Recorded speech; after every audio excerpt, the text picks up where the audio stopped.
Programa Um Novo Olhar. Uma excelente tarde para você que nos acompanha no programa Um Novo Olhar, que desta semana está assim incrível, imperdível. Eu tô aqui com a Fernanda Malaquias hoje e o papo do programa de hoje é a sabedoria ancestral guardada em provérbios africanos. Gente, quer programa mais lindo do que esse? Boa tarde, Fernanda, bem-vinda. Boa tarde, Michele. Boa tarde a todos que estão nos vendo e nos ouvindo. Que alegria estar aqui com vocês hoje. Confesso que o tema me aquece. Eu amo falar sobre ancestralidade, principalmente sobre a minha origem. Então, vamos nessa. Não, muito legal. E assim, né? É um programa que a gente tá se conectando aí com o dia, a gente sabe, né? 20 de novembro é o Dia da Consciência Negra, então a gente vai falar sobre isso também, da importância dessa data. E hoje eu trago aqui, Fernanda, a gente sempre agradece a todos que estão mandando as perguntas, mandando suas dúvidas. A gente está fazendo sempre os programas baseado nas reflexões, nos comentários que vocês deixam no nosso canal do YouTube. Então, continuem mandando as perguntas, as dúvidas, que a gente prepara programas muito especiais para vocês. E eu já quero começar aqui, Fernanda, com uma pergunta da Maria Luísa, da Zona Norte de São Paulo. E olha que bonitinha, ela conta a história, ela fala aqui: minha avó tinha várias falas que me ensinavam muito sobre a vida, que servia de guia para minha vida. Ela dizia que se existe tormenta, haverá arco-íris. Podemos dizer que existe uma sabedoria nessas falas, Fernanda? O que você acha? Primeiro, realmente, né, nomeando, que linda essa avó da Maria Luísa, muito linda.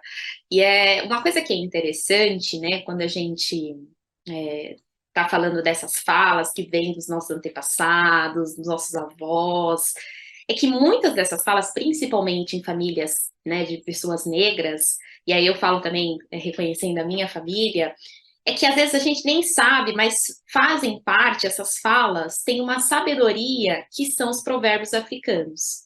Então, diversas culturas que existem dentro da África, que, né, tem centenas de anos de tradição, e que é importante também a gente reconhecer que a África é um berço, né, praticamente, da humanidade que, assim, por muitos séculos, né, tem uma sabedoria. E nós vamos encontrar dentro desses provérbios esta sabedoria. Então, o que é bonito, né, acho que hoje a gente percebe que esses provérbios africanos, eles deram lugar para refrões, né, que às vezes a gente ouve, aforismos, que são, né, textos curtos, e até em outras culturas também, em outros continentes, né. Não é para menos, já que são falas tão curtas, simples, mas não por serem leves, né, mas tão curtas, simples e com tanta profundidade. Então, Maria Luísa, achei muito interessante, porque confesso que quando eu li isso, me vem, também eu fui pesquisar e eu vi que é um provérbio africano, essa fala da sua avó é um provérbio africano, e é uma fala que traz pra gente uma consciência de que é certo que mesmo depois dos momentos difíceis, também nós teremos momentos de sossego. Olha que bonito. Se existe tormenta, haverá um arco-íris. E aí eu lembrei também bastante, Michele, daquela... Tem uma passagem, né, na Bíblia que fala que depois da tempestade vem a bonança. E é um pouco disso, né? Hoje a gente fala desse dito popular e também dessa passagem que está na Bíblia, que explica que depois das situações difíceis, das fases complicadas, vem um tempo de sossego. Então, eu acho que é aí que mora a sabedoria, da gente pegar essas falas que, de fato, são simples, né, no sentido de curtas, mas trazer para a nossa vida e, de fato, corporificar, viver esses ensinamentos que vieram dos nossos antepassados. Michele. Lindo, Fê, tem muita sabedoria mesmo, por isso que agora tem, né, esse movimento falando que a nossa ancestralidade ao futuro, né? Acho que é tão legal quando eu falo futuro é ancestral. Agora tem bastante gente falando isso. Outro dia eu vi os posts lá também do Alok, que ele trabalha bastante, né, com a cultura indígena. Ele está bem engajado nessa questão de trazer essa ancestralidade agora, e ele fala bastante isso, que o futuro é ancestral. Então a gente se reconectar com isso é muito gostoso, é muito legal. Muito bem, a Cláudia Regina, de São Paulo, ela pergunta como que nós podemos resgatar e nos conectar com a nossa ancestralidade. Eu não tenho nenhum registro e nenhuma informação dos meus antepassados. E aí, Fê, como que é isso? Primeiro, Cláudia, obrigada pela sua pergunta, super interessante a sua pergunta, né? Acho que uma coisa que eu gosto, talvez, para ajudar a gente a criar uma linha de raciocínio, aqui, talvez na minha resposta, primeiro a gente compreender o que é ancestralidade, né? Tem uma mestre em psicologia da saúde, Gabriela Oliveira, que ela trouxe uma descrição de ancestralidade que eu gosto muito, gente, achei muito linda. Então eu gostaria de replicar aqui e passar para vocês. Ela fala que ancestralidade é uma fonte de vida, de sabedoria, de identidade e que também gera pertencimento.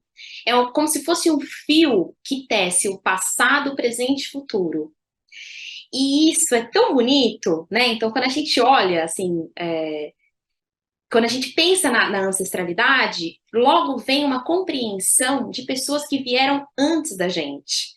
Então, se eu estou aqui hoje, é porque vieram muitas pessoas antes da minha pessoa e, assim, cavalgaram muito, né? Lutaram muito, viveram muito para hoje eu estar aqui. Então, acho que a ancestralidade é esse caminho que nós vamos vendo que foi percorrido por diversas pessoas. E aí, o que é bonito também na pergunta dessa ouvinte é que ela fala assim, mas o como, né? Como que a gente resgata isso? Como a gente chega nessa ancestralidade? Principalmente no caso dela, que ela falou que não tem nenhum registro. E uma coisa assim, importante, nós estamos falando de ancestralidade negra, ancestralidade africana, uma coisa é importante a gente compreender. O processo da colonização, da escravização e do racismo em si nos dispersaram um pouco da nossa identidade ancestral africana. Então, o resultado disso, algumas pesquisas, enfim, alguns artigos explica que é o fragmento da nossa identidade histórica, cultural e psicológica. Então, olha que forte. É meio que fragmentou a nossa identidade cultural. Então, né, eu sei da onde vieram, de que parte, de que país ali da África, do continente da África, vieram os meus antepassados. Eu, Fernanda, não sei. Né? Então, você percebe? Tem um efeito no campo cultural, no campo histórico e também psicológico, né? Então, acho que esse é um primeiro momento, assim, da gente reconhecer que nós somos atravessados por isso.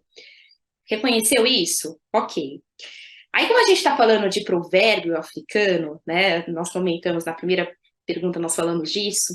Tem um que eu gosto muito, Michele, de pessoal de casa que está nos ouvindo e nos vendo, que ele fala assim: quando não souberes para onde ir, olhe para trás e saiba pelo menos de onde vens.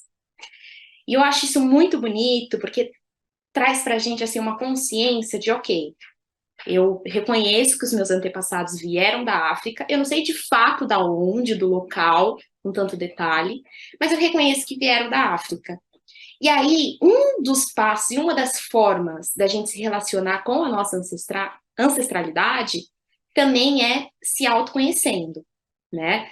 Então, quando eu olho assim para mim, é também reconhecer que dentro de mim, como uma mulher negra, eu também carrego nas minhas veias uma força ancestral de outras mulheres, as mulheres que estão nos livros, as mulheres da minha família, de outras pessoas, né? Nós temos, eu vou citar alguns nomes, mas nós temos também, não precisa ir tão longe, as próprias mulheres da nossa família, né? Então, Teresa de Dandara, enfim, tem tantas, né? Acho que passaram e que nos dá essa força.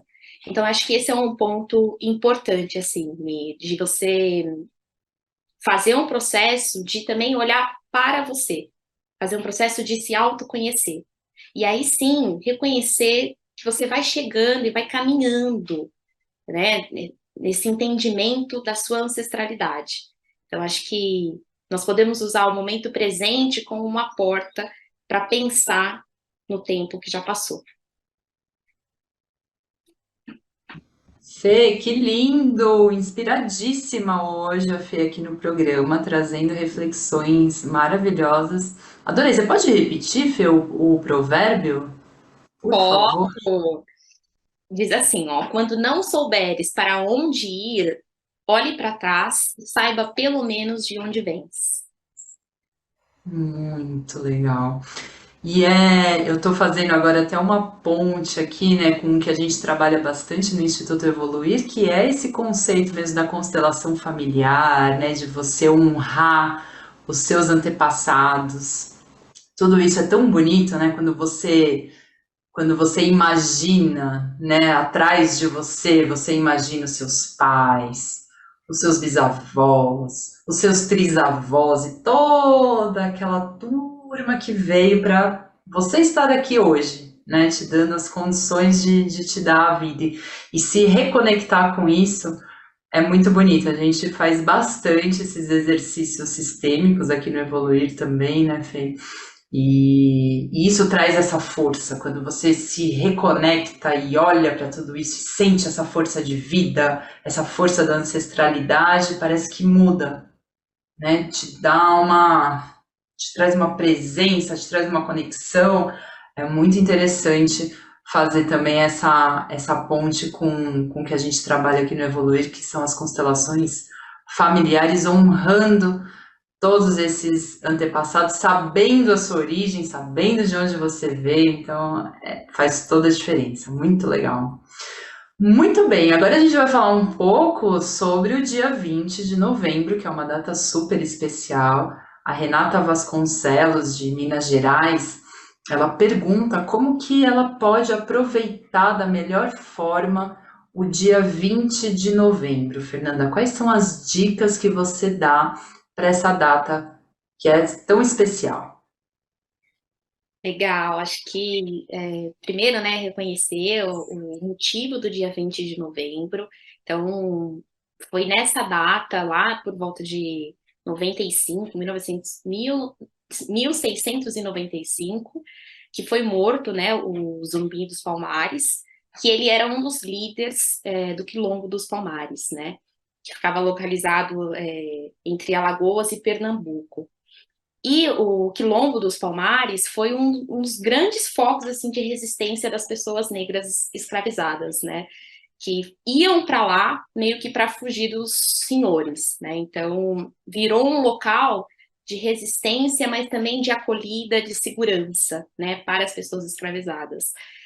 E eu acho que esse é um primeiro passo, e aí só depois, lá para a década de 70, 1970, que o dia 20 de novembro tornou-se, então, um dia, né, para a gente celebrar e relembrar a luta das pessoas negras contra a opressão, né, no que aconteceu no país. E aí, eu acho que, assim, nós podemos aproveitar essa data para muitas coisas, e, gente, eu já reforço aqui, não precisa se esgotar só no mês de novembro, que possamos expandir isso para todos os dias da nossa vida, né? Mas olhando pela ótica da oportunidade, podemos sim, então, usar o dia 20 de novembro como uma oportunidade para pensar diferente. E aí, aqui me vem assim, né? Acho que várias coisas. Primeiro, pega o dia para aproveitar, para refletir como você tem se relacionado com o tema. E aí, gente, é todos. Pessoas negras, pessoas brancas, asiáticas, todos, todos, todos, todos.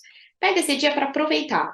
Como que você se relaciona? Você conversa muito sobre racismo ou não? Se tem uma roda de conversa que está tendo ali a temática, como que você se posiciona? Como que é? Aproveita, pega isso para refletir. Acho que esse é um primeiro passo, Mi. Aí o segundo, que hoje nós estamos falando bastante, né, da importância da gente revisitar os nossos vocabulários. Então, as nossas expressões. Certas expressões, antigamente, não eram vistas, né, não davam tanta ênfase, certas expressões que às vezes eram racistas, né, que davam um toque racial. Então, expressões que diminuía a pessoa negra, falava do negro ou do preto. Antigamente, as pessoas não davam tanta ênfase. Hoje, nós estamos numa era diferente. Então, por isso que eu falo que nós podemos usar esse dia também para revisitar o nosso vocabulário. Então, algumas expressões como buraco negro, lista negra, expressões assim, você percebe, você anda usando, que tá, você fala, né? Ou se você pode falar assim, olha, Fernanda, eu comecei a reparar em mim que quando eu vou soltar isso, eu seguro. Então, isso já é um primeiro passo para você ir se percebendo, né? Então, acho que esse é também um segundo. Então, se percebe como você está em relação à temática. Depois, como que está o seu vocabulário? Como que é a sua fala? Você ainda usa expressões assim? Expressões que colocam o negro, a pessoa preta, como algo pequeno, ruim. Você usa ainda essas falas? Esse é um primeiro ponto. E aí também tem a questão de livros, né? Acho que a gente pode utilizar os livros que tem uma literatura, gente, assim, gigantesca disponível, né?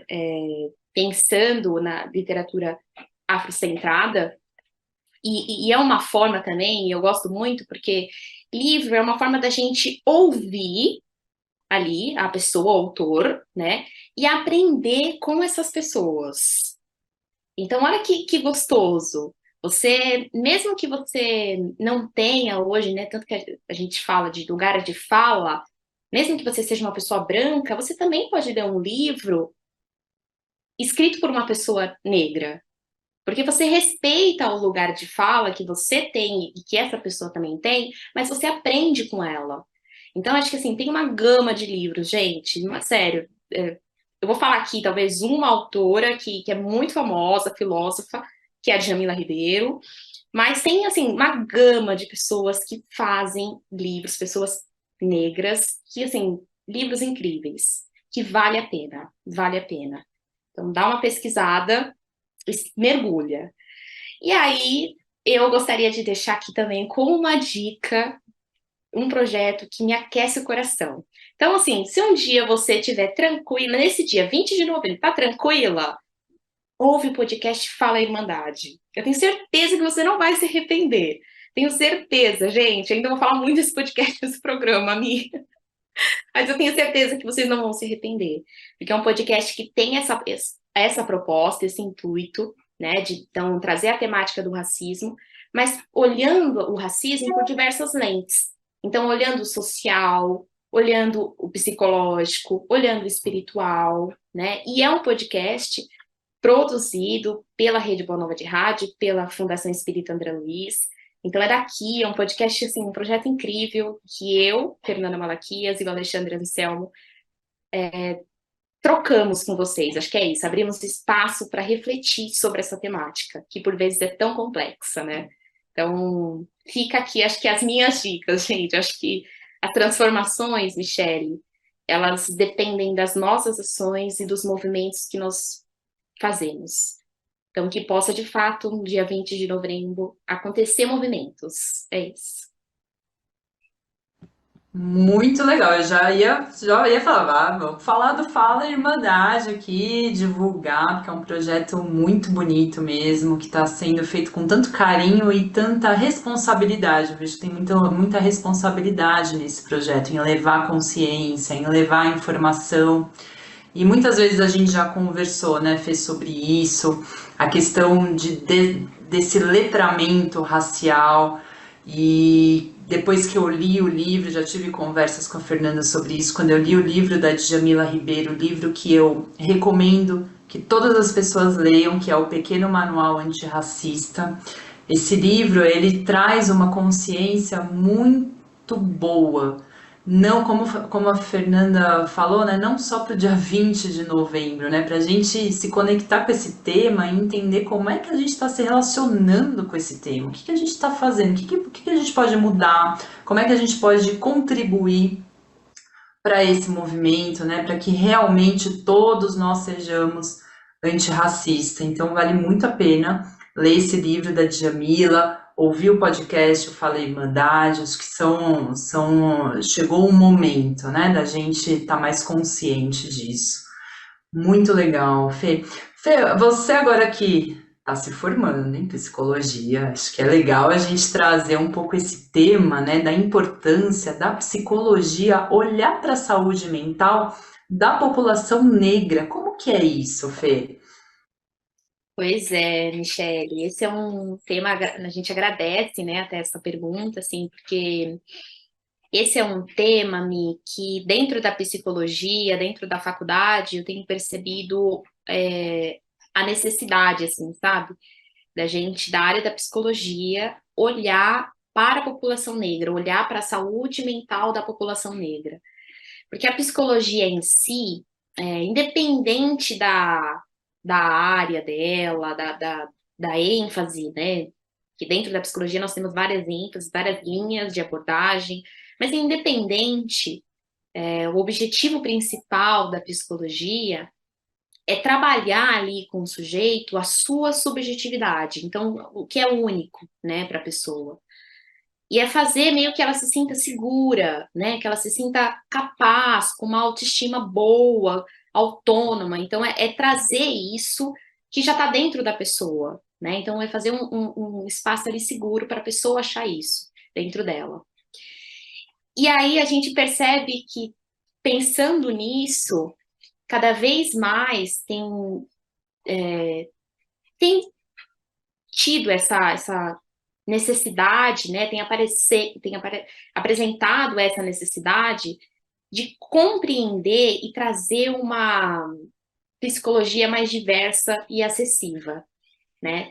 Então, acho que aqui, primeiro ponto, aí eu falo agora falando com as pessoas profissionais de psicologia, eu acho que tem que passar também da gente, antes de ir para o consultório, ir para a clínica, ir atender e fazer um trabalho com um grupo, né, de pessoas negras, tem que, primeiro, nós como terapeutas, psicoterapeutas, precisamos estar conscientes da nossa situação social, assim, da nossa consciência racial que a gente fala, né? Porque para eu poder tratar e reconhecer o outro, eu primeiro preciso estar consciente do meu lugar. Então, acho que esse é um primeiro ponto, assim, né? E eu tenho feito isso. Eu percebi o quanto isso na clínica dá diferença, né? Então, acho que fica aqui esse pedido a todos os profissionais da saúde, principalmente da psicologia, que possa, de fato, trabalhar essa consciência racial, para poder chegar na clínica e desenvolver uma consciência crítica para o nosso paciente, para o cliente, né? Porque precisa, olhando para a saúde mental da população preta. Muito legal. Aliás, eu quero agradecer aqui essa pergunta que foi do Renato Lima. Esqueci de dar os créditos aqui para quem fez essa pergunta. Eu acho que isso já dá para se transformar num próximo programa, porque o nosso tempo está acabando e acho que vale a pena a gente retomar esse assunto, viu, Fernanda? Para a gente olhar um pouco mais assim para essa saúde mental mesmo, dentro desse tema, como é que a gente consegue ter ações para trabalhar isso. E antes de encerrar, sei que falta um minutinho aqui para encerrar, mas eu não posso deixar de pedir a contribuição de todos os ouvintes para que nos ajude a manter essa programação no ar, para que você possa auxiliar a manter essa programação no ar, que você pode contribuir espontaneamente pelo Pix, que é o 11 972 61 0272, ou então, se você preferir, entra no site feal.colabore.org para você ter todas as informações para você se tornar um sócio Clube Amigos da Boa Nova. E lembrando que todos que são sócios, a gente tem a parceria com o Instituto Evoluir, 15% de desconto em todos os serviços. Entra no site institutoevoluir.com.br, fica por dentro da programação. e nos ajude, né, a manter, a chegar mais perguntas, a gente fazer mais programas para vocês. Fê, sua palavra final de despedida, muito obrigada. Foi uma delícia o programa de hoje, viu? Muito bom. Ai, que gostoso, Mi. Eu também amei, passou muito rápido, gente. Realmente, conversa boa passa rápido, a gente nem percebe. Mas eu me despeço, Michele. Eu estava lendo no Livro dos Espíritos, na questão 803, Kardec tem um comentário que eu achei oportuno para hoje, para essa nossa conversa. Ele fala que os espíritos, na verdade, respondem assim: o sol brilha para todos, todos, sem exceção. Todos nascem com a mesma fragilidade e estão sujeitos às mesmas dores, e o corpo do rico se destrói como o corpo do pobre. Deus não concedeu, portanto, superioridade natural a nenhum homem, nem pelo nascimento, nem pela morte. Todos são iguais diante dele. Então, acho que eu me despeço com essa consciência de que somos filhos de um mesmo pai. É isso, Mi. Possamos ampliar nossa consciência humana também, né? Lindo. Então, é assim que a gente encerra o programa de hoje. Gratidão e até semana que vem. Um beijo.